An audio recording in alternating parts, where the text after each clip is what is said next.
welcome to everybody who's able to join us this afternoon for a very quick lunch and learn. Thanks for taking time from your lunch to learn how to prevent, understand some of the recent cyber attacks or fraudulent scams trying to scam local governments, state governments across the United States, but more importantly in New York State. I'm Stephen Aquario, the director of the New York Association of Counties, and we're joined here by our president, Phil Church, who I'll go to right now to start today's training program. I'll turn it over to Phil Church, the Oswego County Administrator and NYSAC President. Phil. All right, thank you, Steve. And hello, everyone. I'm happy to welcome you here to this workshop on preventing phishing attacks in New York State's county governments. I'm happy to see so many of you were able to join us today. NYSAC was created 101 years ago to provide our members with tools and trainings that we need to govern more effectively. When one of our members, or in this case, several of our members, experiences something that other counties can learn from, NYSAC jumps in and facilitates that learning, and that's what today is all about. Over the past 5 years, NYSAC has made improving cybersecurity in counties a central focus of our mission. Through a wide range of educational programs, reports, and information sharing and training sessions like this, we continue to work hard to help counties be informed and prepared in the face of evolving cyber threats. This is a critical time because in recent months, we've seen multiple attempts, some successful, even here in my own county, to defraud counties, local governments, and school districts throughout the state. These incidents prove that cyber criminals are relentless and that phishing and ransomware attacks can have devastating consequences on our communities, our resources, and the public's trust.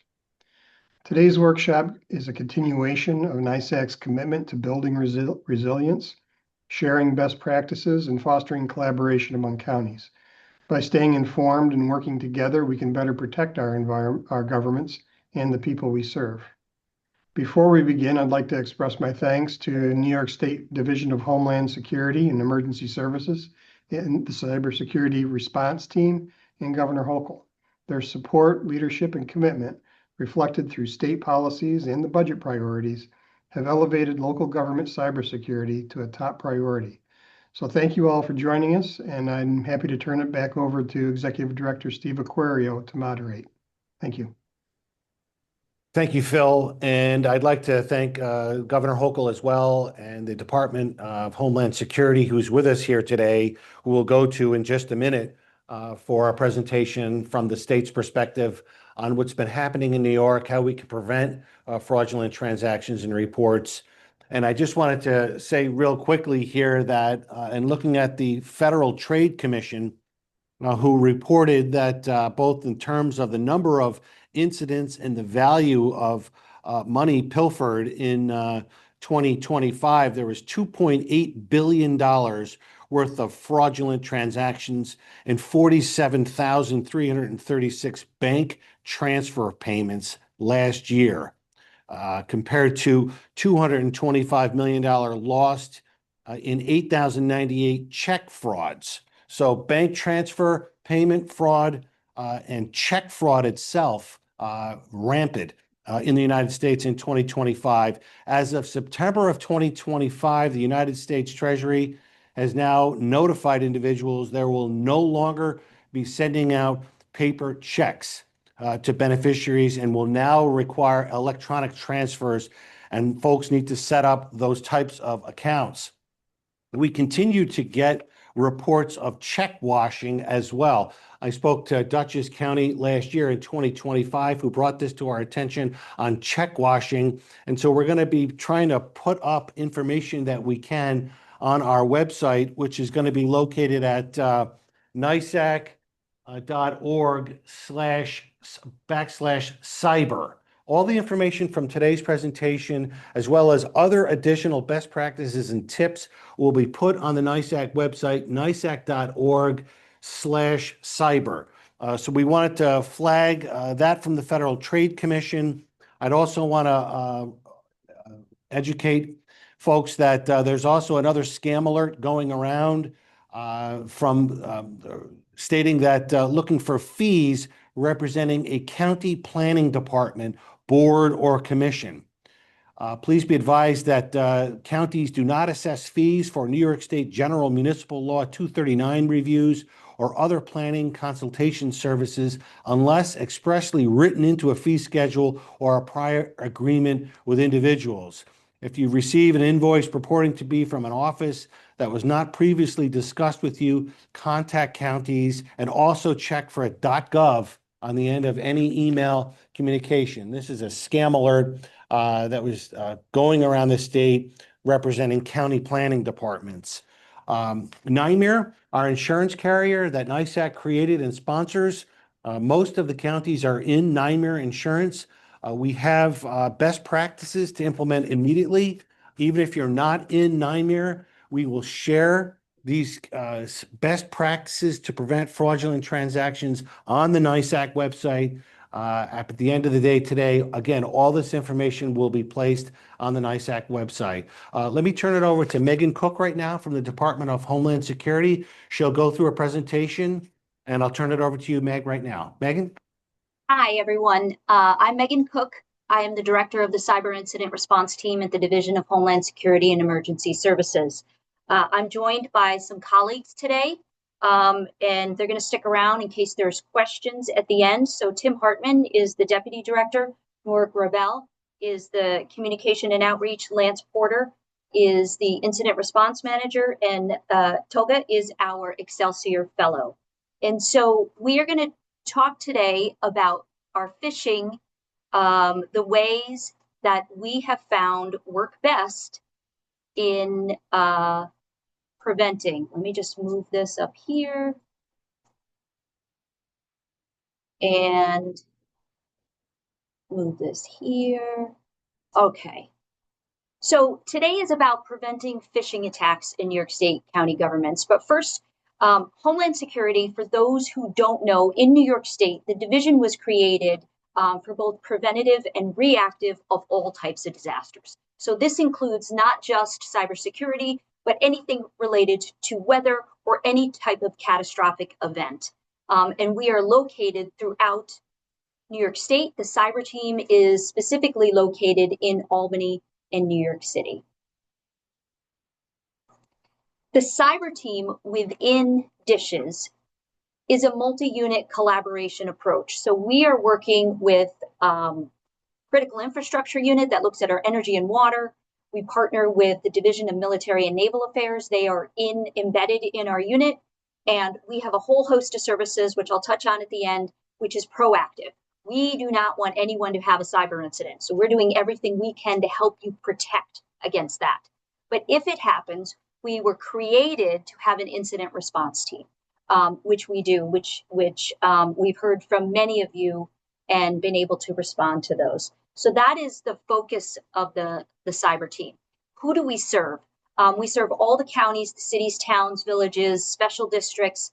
When you look at the list, it's about 17,000 organizations, very big for our 30-person unit, but with the governor's statewide shared services program, we've really been able to help build cyber maturity in many of the municipalities. So for what we're here for today, what is phishing? So phishing at its core is when an attacker impersonates a legitimate individual or organization with the intent to interact with a target entity to get them to take some type of action, okay? That's what it is. The phishing is them getting you to believe that they are someone else or another organization so that you do something. Spear phishing makes these attacks highly targeted and personalized. And we'll get into a little bit of the AI of how that is changing it. So in many cases, it looks like a company you know, a name you know, with information that looks familiar. It is tricked many people in multiple forms, and Lance is going to talk about one of the biggest ones that we've seen. And government is the second most phished sector right now. So phishing is the method. These are some examples of what the attacker wants. they want to compromise your entire network. So they might put ransomware on there. They might want an ACH fraud, which is what we've just heard it talked about. There might be a gift card scam. There might be a personal funds fraud. And these are just examples of what they're trying to do. The personal fund fraud, we've seen an uptick in that in schools because so many of the emails are interconnected with student email accounts. We've seen a large portion of students get hit on their personal accounts. So when we talk today, I want you to think about there's phishing methods for the outcomes that they are trying to come out with. So phishing in the era of AI. The attacks are up by 42% in 1 year. I mean, I wish all of our accounts could see that much increase, but this is a very, very high amount. It was observed that 14% of over 10,000 breaches, it was phishing. When we get reports in through our OCT CIRT line, which is where people call when they need help, it's typically about phishing. And I won't go through all of these, but as you can see, phishing is increasing. If you look at the last bullet, out on the dark web, there is tools and tool sets that allow you to do 1,000 phishing emails in under 2 hours for less than $6. I don't even think you can get a full meal at McDonald's for $6. So they're lowering the barrier of entry for people to come in phishing scams. So methods of phishing. There's social engineering, and we're going to talk through a little bit of that. Business email compromise, an email scam that attempts to steal money. An AI-generated phishing, where you might have an AI-generated voice call. Text message. I mean, who hasn't gotten something from EasyPass, right? Everyone's gotten the text message from EasyPass. I do know people who fell victim to that, thinking that they were going to be fined. So there's multiple methods of phishing, and I think as we go on in this world, we're going to continue to uncover more. But today, we're going to talk just about a couple of them. So let's give an example. If you haven't heard of the MGM breach, that was done by a hacker using publicly available information on LinkedIn. They gathered as much information as they could on an employee from LinkedIn, and they actually called that employee. So they acted as someone else when they called that employee, somebody working at the front desk. They got them to provide more information, okay? So then they engaged in the social engineering portion of their plot. And remember, MGM took down casinos throughout the entire nation, and this is how it started. Then the attackers impersonated that employee to call the IT help desk, tricking the help desk into granting access to internal systems. So now you see multiple failures, but it's difficult because they're a help desk, and now they've got somebody calling who has all of the pertinent information to make it look like they're an employee. Then the hackers exfiltrated sensitive client and business data, leading to the revenue loss. They also shut down. So theirs was also a disruption of services. And when you get accounts of people who were in the casinos, there was no way to check in.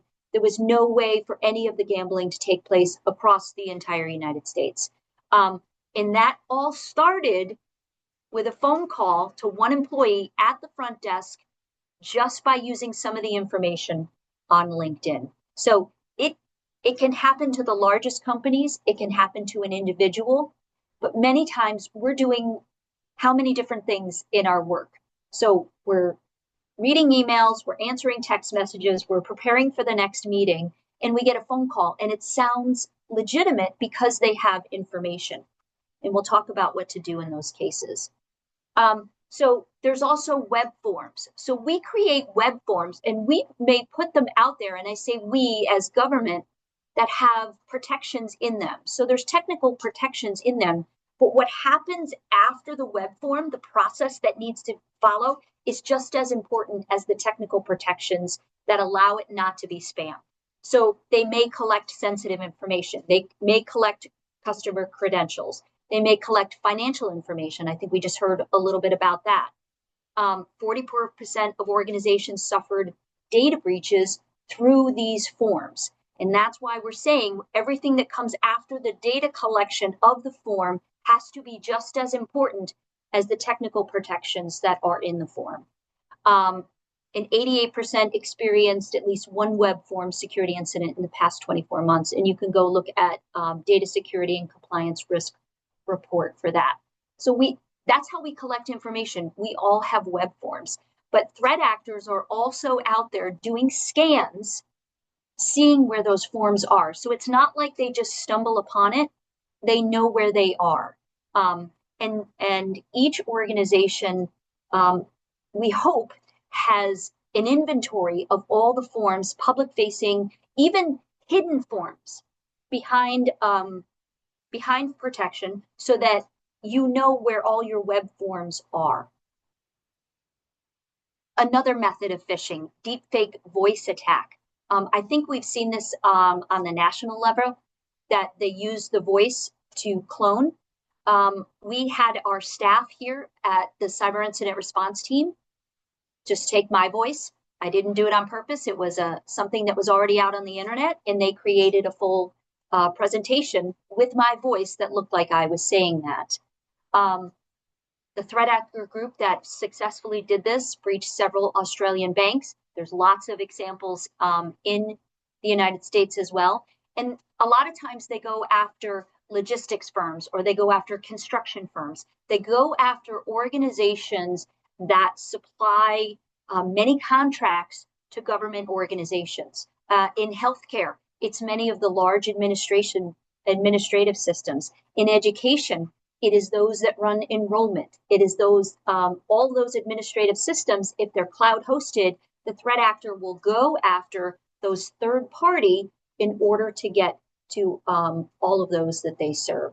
So again, in these cases, we will talk about the fact that there many times what we have seen work best is saying, you're not taking anything on face value. You're not acting urgently. What you're saying is, I will call back not the number you've given me, but the person that I know with the number that I know in order to verify and validate.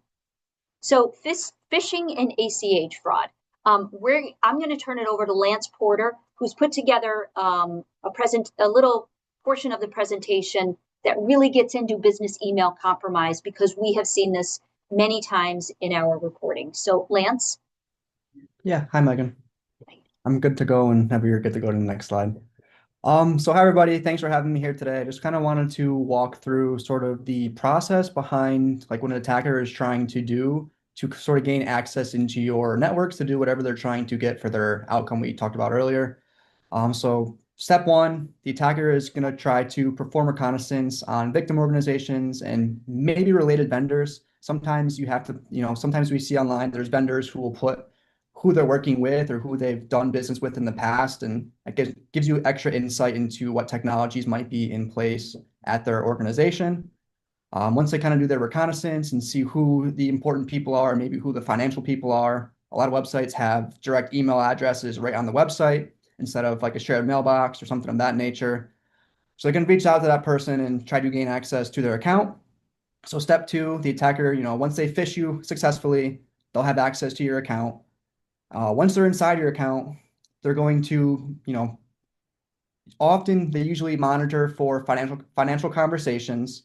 Once they kind of find those and see who's communicating with each other, they might often hide the messages that are actually from that person with inbox rules to put them somewhere else, so you're not sure when the next correspondence is coming. Maybe they're trying to go after you as like you're the finance person. They know you're the one that's going to be making the payment or has the power to kind of get these forms filled out and submitted and make the actual payment. So maybe they take your account over. Now they have your account. They see who you're working with. They take that communication email chain. They're going to say, hey, we want to put this to another folder you're not going to check. You're not going to know that somebody responded to your request for payments. We're going to, then go ahead and see what that vendor is or what your account is and take that information. And knowing that, we're going to use that sort of against your organization, against yourselves. We're going to implant ourselves into there. So moving from step sort of 3 to 4, while they're looking for conversations with financial stuff, they're looking for documentations that might exist. Maybe there's like specific forms that a vendor is using. They're going to try to use these forms as well, so it looks exactly as you would see it on your day-to-day operations. So say you're working with a company, there's an example on the next slide that kind of demonstrates this, but they might make a lookalike account that looks exactly like the one you usually work with, and it might have a little bit of a spelling mistake in it or something of that nature. And they're going to inject themselves right into that same conversation. And it'll have an email account that looks just like the one you're talking to, but it might be a little different. And, myself included, I don't look at every email chain I respond to and reply all with to see if any of the emails have changed from like the first one to the fifth one. But that's what they're doing. They're going in there, they're trying to gain access to that conversation and then inject themselves into there. And in part of that, they're also going to be taking, if they can find it, your payment instructions and your forms you use for payments, take that information and then also fill it out and try to get the money sent to them instead. So ultimately, it goes down to money is getting sent to the fake victim before anybody notices. Um, I can kind of explain it better on the next slide. There's an example of a side-by-side. So setting the stage here, on the left is like a legitimate email you would expect to receive from a company you've done business with. So they're kind of reaching out to you saying, hey, we have some work completed from this project we're working on. Your payment's due in 14 days. Your details are in the invoice below. So, thinking back to the person who's compromised now, if you're handling this information, somebody compromised your account without you knowing it, had access to monitor your inbox, found this information for finance stuff, they can then go ahead and create a lookalike account that looks just like the one you're talking to, and then say, hey, sorry for the short notice. Our account had changed. We had some issues with it. Please pay the invoice immediately to the new account below to avoid late fees with all the information you need to make that payment change. And then as you can see at the top there, the box, made up company with two C's instead of one C. At a quick glance, if you're going through an email, you're not really looking at that. That looks just like the other email you thought you were working with originally. So it's easy to, I want to say what do I want to say? I want to say that it's easy to like fall for something like this because it's just so, it's so embedded into a process you're so used to doing without having to check each and every email sender and receiver. But it's very easy to accomplish when they do it this way and can have a, have a good tactic in place such as that. So I think that's all I sort of have on this topic, but it's just, just remember that it's not always ACH, but that's one of the main things that we've kind of seen come from this. At least in the government sector, the school districts have a bit of a different issue with like Google Drive and Drive links and things of that nature. So All just right. want to kind of point this out to you guys and let you kind of see sort of an example how easy and it is to kind of fall victim to something like this if it's not, something you do every day. And just to Right. reinforce, Megan, what you said before with the process, like if there's not a process in place at your organization right now to like call and actually verify with the person to deal with, something you should consider doing moving forward and making that as a priority as well.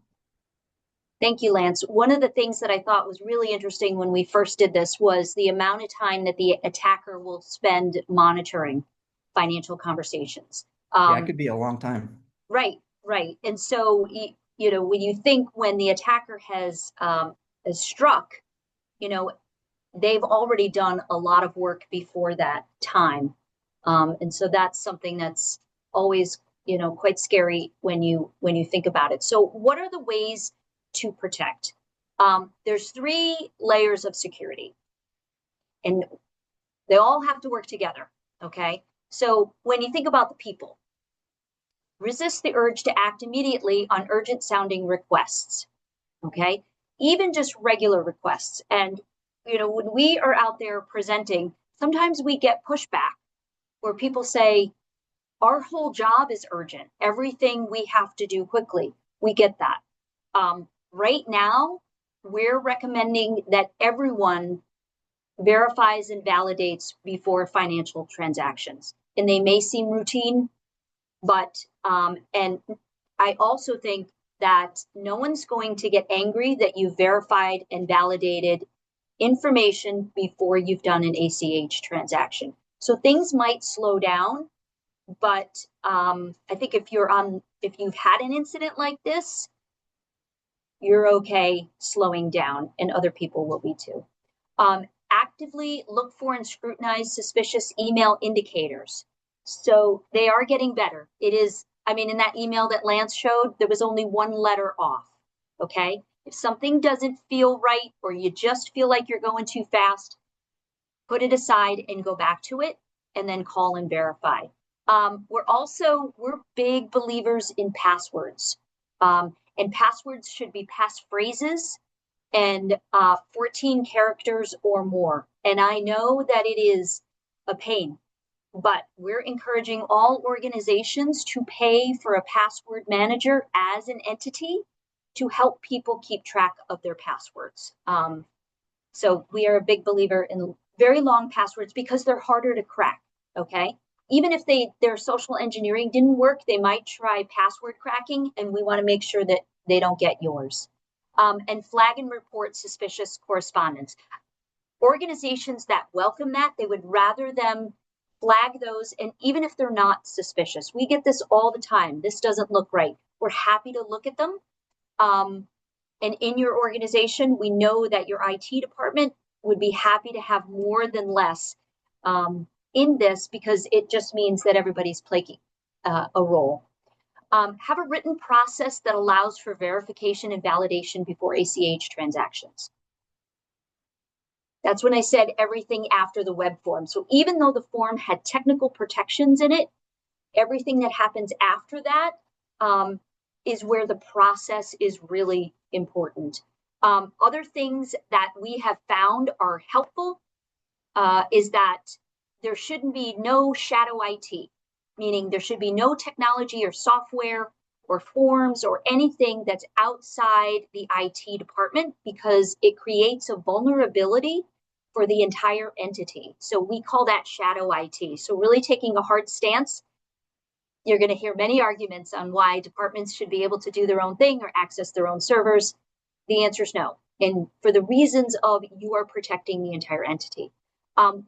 A lot of these, I won't go through all of them because I know that it's maybe for you more for your IT team, but patching, testing, backup strategy, administrative privileges. Another one that we say there should be a extreme limited amount of administrative privileges. If a threat actor gets into your network and there are many people with administrative privileges, you've just given them the keys to the kingdom. But there's only a couple of people that have it, then they have to go looking for that. So let's try to make it as hard as we can for them. And then third-party vendor risk. As we've seen, many of these breaches come in have been through the access to a third party, then getting at government organizations. And technology. So there's multiple layers of cyber protection. There's not just one tool. And spending a lot of time with the counties, I can honestly say that our counties are well protected. They really are. And that's part of the statewide cyber shared services program, but also because of, I believe, the tight-knit community of county IT leaders who share their best practices, and just the amount of investment that county leaders have made into their infrastructure.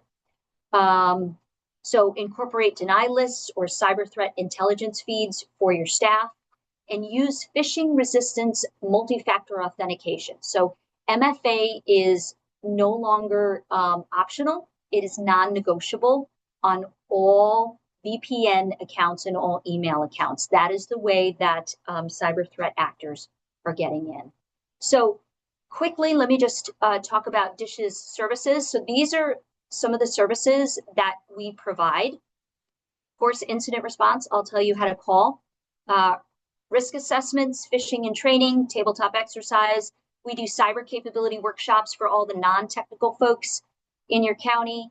Pen testing, grant program, and the statewide shared services, which right now the counties have endpoint detection and response, attack surface management, and many of them are signed up for the NYSAC SIM. So phishing, which we're talking about today, we offer a phishing program, and I know that many of you pay for it on your own, and that's great because each one is different, but ours is free. And so what we typically say is, even though you're paying for it, which, you know, is great, Adding the one from Homeland Security, it's a different flavor. So it just gets people thinking about it differently, and you can get on that roster and sign up, and then you really know that you're getting training from what you paid for and the free service. So if anybody is interested in that, that is the email address that you just write to us and say, hey, I'm interested in the phishing campaign training. And we create phishing that is custom to you, and it's a training that's custom to you. So I'm just about done here. To request assistance for any cyber incident. Now, this can be anything from, hey, something weird's going on and we don't know what it is. We just need some help looking at either emails. You can call this number. So 1-844-628-2478. So that is when you call and you need immediate assistance. If you've had an incident, reporting is on the Division of Homeland Security website. You can either go by this link, or you can just go to the website. It's right in the banner there. If you have a question, you go to cyber reporting. And then for services, you go to CIRT@dishes.ny.gov. I'm going to close out on this.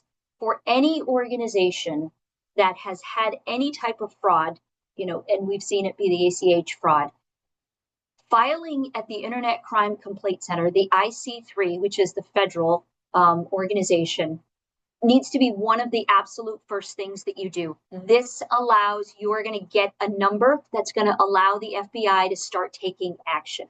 So when you call our number, one of the first things we get you to do is to go to IC3 and fill it out. If you don't call us and you just fill that out first, that's okay, because if you have lost funds, this is the fastest way to start getting that back. The FBI can't take action until they do that. So with that, I'm going to close out and turn it back over to Steve. We hope we've provided some insights about preventing phishing attacks in county governments. Thank you very much, Megan and Lance. That was absolutely fantastic. Appreciate it. Look, folks, this is real time, real dangerous stuff. Boring as hell, but not when it happens to you. This is a very serious time. It usually happens around the holidays, in my experience, and it usually happens in one of three methods: a text, a phone call, or an email.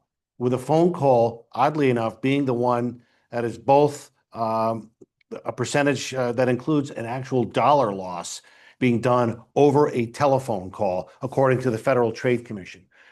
Phil Church, our president, told us the story about an individual contacting the county treasurer's office a few minutes ago, and he mentioned that they simply called with a very simple request.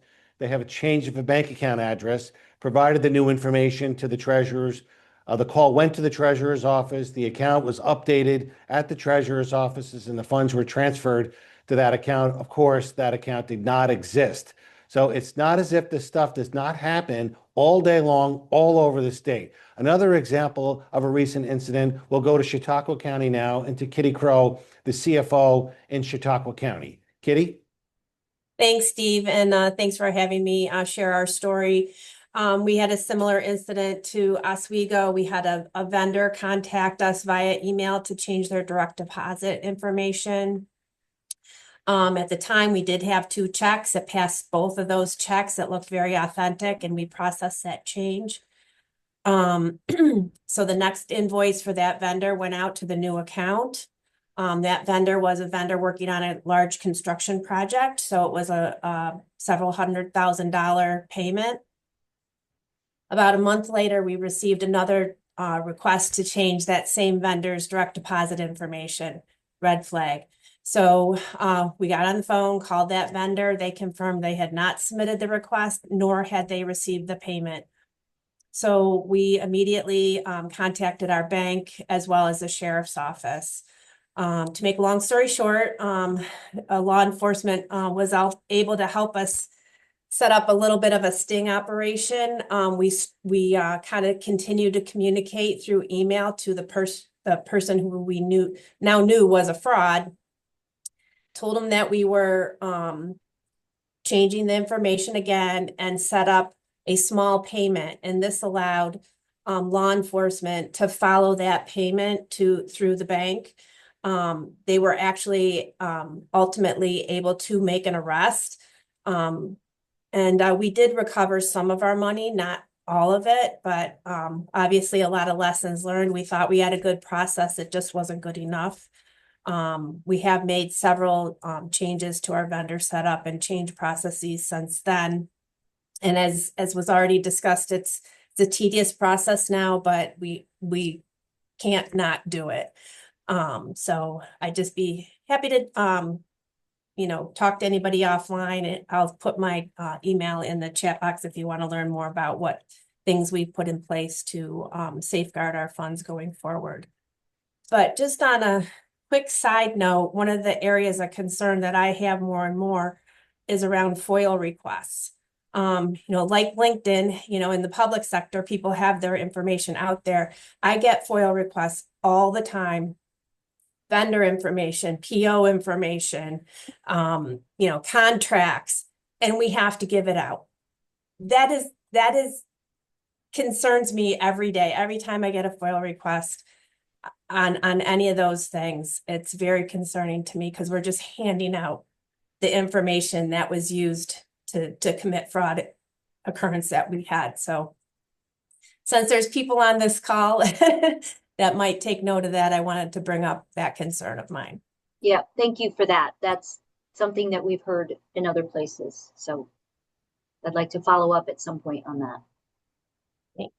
Okay, thank you to our presenters. There's a chat line. If you want to put a question, comment, or a concern into the chat line, we do have a comment here that just to share these comments with everyone, that many of the smaller vendors that are working with counties, that the counties do business with, do not have an IT department securing their systems. So an excellent point made there about business vendors that do not have IT departments. Another comment coming in that they're getting AI generated FOIL requests on these contracts.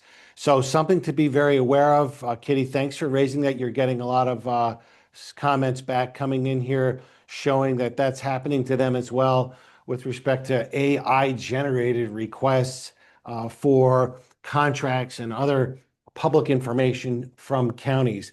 Kitty is posting her email on there. Megan, do you want to put your email into the chat as well so that folks can have that? Again, we're going to set up on our website at NYSAC.org/cyber some of the best practices that were put out by NYMIR, our insurance company, and some of the other information that you saw today on the PowerPoint. If your county wants training on this, Megan is happy to do that with Lance. You could just contact the NYSAC info at nysac.org, info, IN, and maybe we'll put that into the chat. If you want training, just simply send us a note into that email right there, info@nysac.org, and we will organize training for your Treasurer's Department or your other financial offices. Another comment coming in, agreeing with Kitty and supplementing what Kitty reported. Something needs to happen with the legality of some of these FOIL requests, asking for check numbers, dates, specific vendor names, addresses, amounts of the checks, etc. What we've seen recently is a phish that had the actual name of the business, the address of the business, the actual dollar amount of the invoice that was currently pending and processed by the county. So they are extremely sophisticated in what they're doing and having this information. But I'll stop there. See if anybody wants to unmute themselves, share a quick story. We got another comment coming here. What happens when they do not have an existing contact information which is active? New personnel and contact information are on forms even with new ownership. Megan, I don't know if you want to take a swing at that or. I'm not exactly sure what they're asking. Wilson, can you unmute and ask that question direct?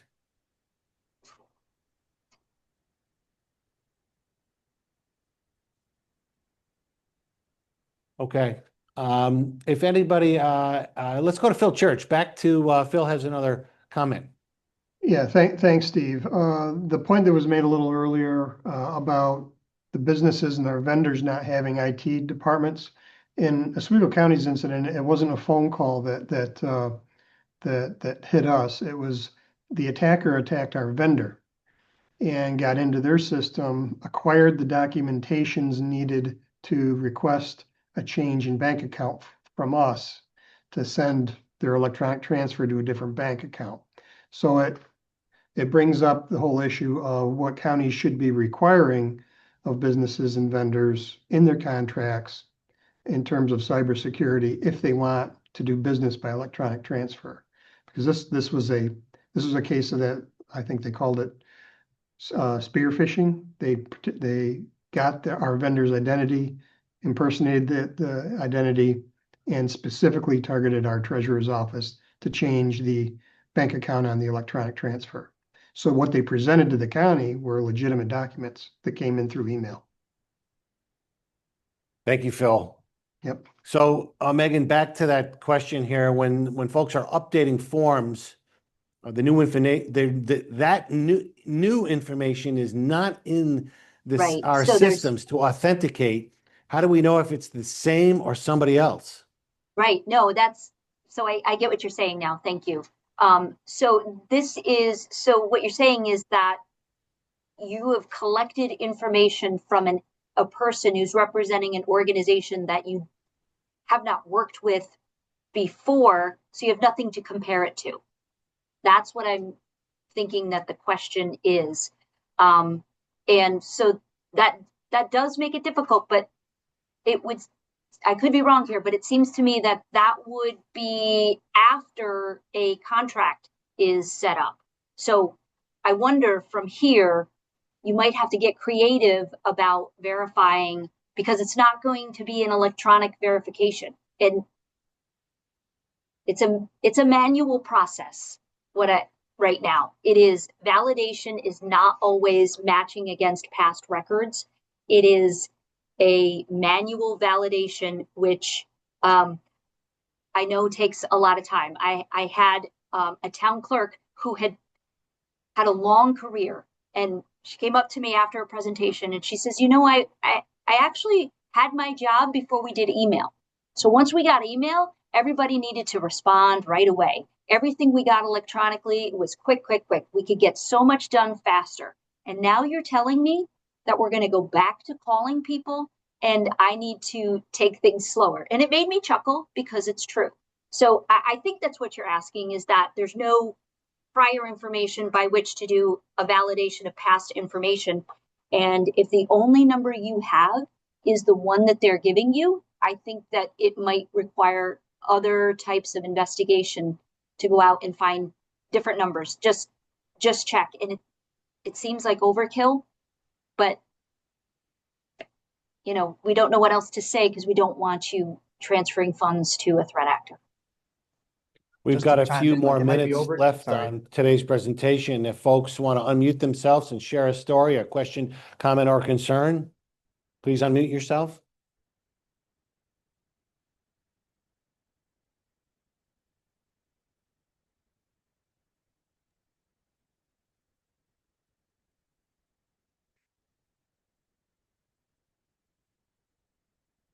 Okay. Again, comment coming in. Thank you for this. Never trust, always verify. Good sage advice. Megan, to closing comments from you about next steps, how folks can get a hold of you. It seems like we should do this at least a couple of times a year. This Yep. type of an outreach. The scams seem to be getting more and more sophisticated, and through the use of AI, voice AI. I've also seen an elaborate scam going on with cyber or with Bitcoin type and ATMs, massive scandal going on, people losing a lot of money, but we don't fortunately deal with Bitcoin in our So treasuries. But I'll give it to you to close and give some final departing words to folks here. Okay, thank you. So again, thank you for allowing the division to be able to come in and talk about this. We give these presentations. We try to reach as many of you and your colleagues across the state delivering these messages. Phishing, it fools everyone, okay? And so really you want to create a culture by which people are comfortable sharing things with you, even if it's not a phish. And if they've clicked a phish, you want to make sure that they are comfortable going to an IT department and saying, this happened, because the faster they can get on it, the quicker you're going to be able to stop the spread of anything that's happening. And so really it's creating that culture that says everyone's going to get phished at some point in their life. Let's just make sure we're collectively responding in a way that protects all of our assets and make it non-punitive. It's just a learning experience and we're all moving ahead. So thank you for the opportunity to be here today. Thank you, Megan. Phil, closing comments? No, I just want to thank everybody for attending. This is very important, and unfortunately, it's not a problem that's going to go away, but it's one we got to stay on top of. So I look forward to probably a lot more trainings at different NYSAC conferences and webinars like this as the threat evolves. Then our training has to as well. So I appreciate everyone coming, and I appreciate NYSAC's staff and Steve for putting this together. Thank you. Thank you, Phil. Thank you, Meg. Thank you, Kitty, Lance, and everybody responsible. And thank you all to the county officials for what you do and for helping each other prevent these types of things from happening. It's through these educational forums that we're able to help each other. Happy New Year, everyone. We'll see everybody soon. Thank you.